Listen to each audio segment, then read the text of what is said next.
Bonsoir à tous, bienvenue donc en direct du stade Marcel Michelin après cette belle victoire des Clermontois face aux Anglais de Leicester, 40-30, du spectacle, des essais. Jean-Marc Lermé, bonsoir. Bonsoir. C'est vrai qu'elle fait plaisir, j'imagine, elle soulage un petit peu cette victoire après la passe un peu difficile en top 14. Oui, on était un peu sous pression ces derniers temps et cette victoire avec la manière en plus nous a un peu rassurés. Ça va nous permettre de préparer les prochaines échéances avec beaucoup plus de confiance. On voit vraiment du jeu dans cette Coupe d'Europe, des essais, je l'ai dit, du haut niveau, avec des internationaux qui s'affrontent. C'est du grand spectacle. Et puis la SM a répondu présente notamment dès le début de ce match en première mi-temps. Ouais, c'est une compétition quand même particulière. C'est vrai, on retrouve toujours un engagement, une vitesse d'exécution particulière. Et sur ce match-là contre Leicester, on rencontrait quand même ce qui se fait de mieux au niveau européen.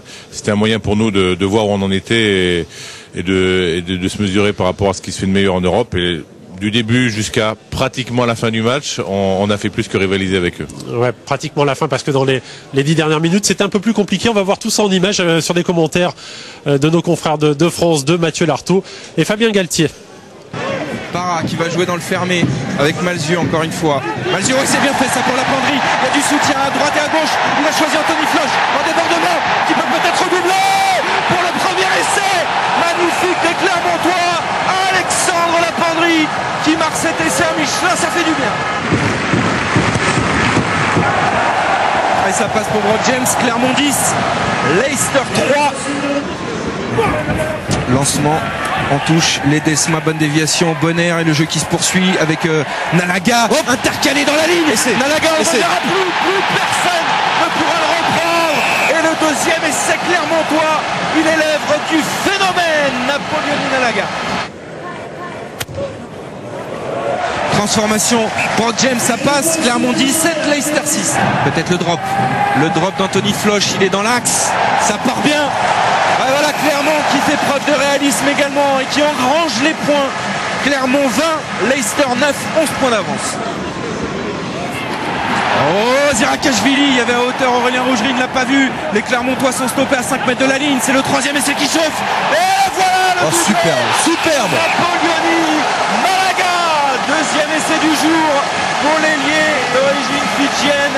Et Clermont qui termine en beauté cette première mi-temps. Allez, tentative de transformation, Brock James, elle est difficile, elle est en coin et ça ne passe pas. Monsieur Alan Lewis qui renvoie les deux équipes au vestiaire sur ce score de 25-9. Hamilton se fait la malle tout seul comme un grand, il va manquer de soutien, il temporise. Ballon récupéré par Rougerie pour Elvis Vermeulen. Allez, peut-être l'essai du bonus. Accélère. Morgan Parra, il a encore. Oui. Il est. Avec la glissade, l'essai du bonus de Morgan Parra. Allez, la tentative de transformation de Brock James, ça part bien, ça passe. Clermont 35, Leicester 9. 5 mètres de la ligne de Clermont. Cette action de Leicester, peut-être la première incursion dans les 5 mètres de Clermont dans ce match pour les Anglais, qui va peut-être se conclure par un essai d'Allen. L'honneur est sauf. Attention, Loté Toukieri en débordement sur Julien Malzieu, le coup de pied à suivre. Ah oui, il est à droit, Loté Toukieri dans ces situations. Oh, l'essai, coup sur coup. L'essai de Toby Floch qui va nous relancer cette fin de match. Parce que les Anglais, en l'espace d'une minute, ont marqué 2 fois. Clédemort peut-être en puissance. Clédemort à la percussion sur celui-là. Essai de Jamie Clédemort qui va définitivement mettre Clermont à l'abri dans cette rencontre. Oh là, la Chistera complètement manquée de Ben Youngs. Heureusement, il y a un avant et ça profite à Toby Floch peut-être pour le troisième essai de Leicester. Mais ce match est complètement fou. C'est complètement fou cet essai de Staunton. Oh là, la pénalité. C'est pas la fin du match. Et non, on va la jouer. On la joue effectivement rapidement. Et attention parce qu'il y a du surnombre maintenant. Oh là là, attention à cette fin de match. Ça va jouer à la course entre Flood et Napoléon Nalaga. Le premier en couverture. Oh, l'erreur de main. C'est terrible. Mais dégagez. Mais qu'est-ce que c'est que cette fin de match? Oh, monsieur Lewis Kinsey. Clermont qui a eu chaud dans cette fin de match. Ah, c'est vrai que ça a été chaud, cette fin de match, Jean-Marc. Vous avez le bonus, eux n'ont pas. C'est un atout évidemment pour la suite, même si vous avez eu peur. Oui, ce point de bonus au Vaudrif marqué, surtout effectivement le fait que ne revienne bredouille de ce déplacement, pour avoir des conséquences importantes à la fin, parce qu'on sait que dans ce type de poule où il y a 3 équipes à peu près de niveau équivalent, ça va se jouer à pas grand-chose. On a pu le constater nous l'année dernière à dos dépens puisqu'on s'est retrouvé à la fin très proche de Munster et ça s'est joué au goal average. Et donc forcément on sait que cette année ce point de bonus fera peut-être la différence à la fin. Ouais, forcément avec un match quasiment décisif dès samedi en Angleterre, le match retour. Ouais, ce match à Leicester va être très important dans les perspectives de qualification en quart de finale. On sait que les Ospreys ont fait match nul là-bas lors de la première journée. Donc à nous aussi d'essayer de ramener quelque chose si on veut espérer se qualifier. Et c'est vrai qu'un résultat positif là-bas nous mettrait vraiment dans une situation idéale dans des perspectives de phase finale. Merci Jean-Marc. Je vous propose d'écouter les réactions de Julien Malzieu, homme du match de ce match de Coupe d'Europe et puis de l'entraîneur clermontois Vern Cotter. Ouais, il y a ces 20 dernières minutes qui on va dire qui font un peu tâche sur le match, mais quand même on est content, on a quand même produit 60 grosses premières minutes, on s'est fait plaisir, on s'est régalé. Mais bon, après on prend quand même 3 essais et pas des moindres, donc il va falloir gommer ça rapidement parce que je pense que la semaine prochaine chez eux ça risque de faire très mal. Dans l'ensemble de la partie, dans les intentions, dans les exécutions, moi je suis très content, l'envie aussi, très content avec 70 bonnes minutes de rugby. Ouais, ça vous rassure forcément et puis ça laisse beaucoup d'espoir pour la suite de cette compétition.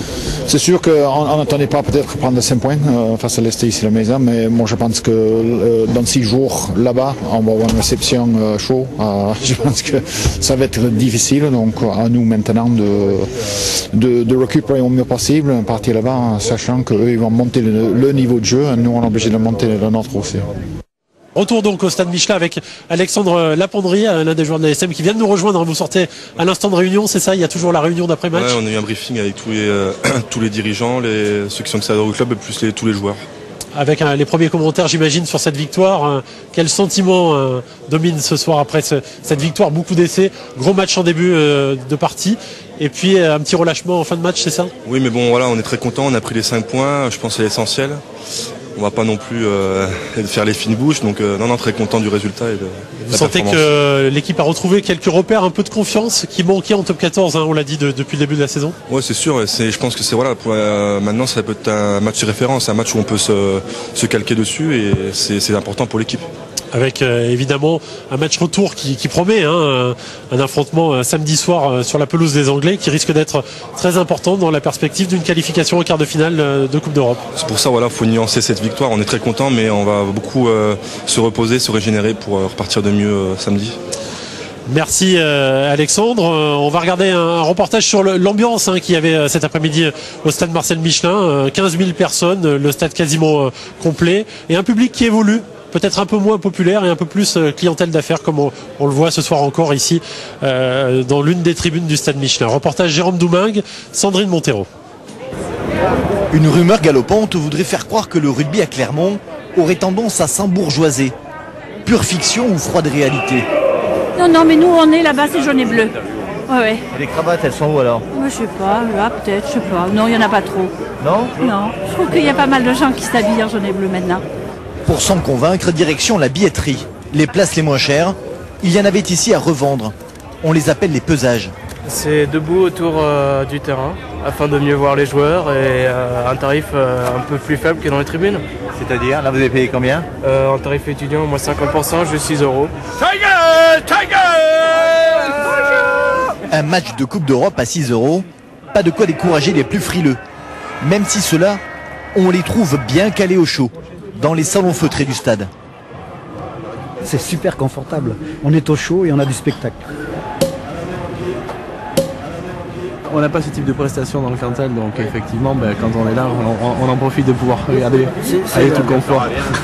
Pas de cravate, pas de col blanc non plus, en vue. Alors pas si sûr que le rugby s'embourgeoise autant qu'on le dit. La réalité est peut-être incarnée dans ce supporter, cigare au bec. Comme diraient ses amis de Leicester et du fin fond de l'Angleterre, ici, le dimanche, Michelin is the place to be. It is. Michelin is the place to be. L'endroit où il faut être, le Michelin. Enfin, si l'on veut être vu et reconnu.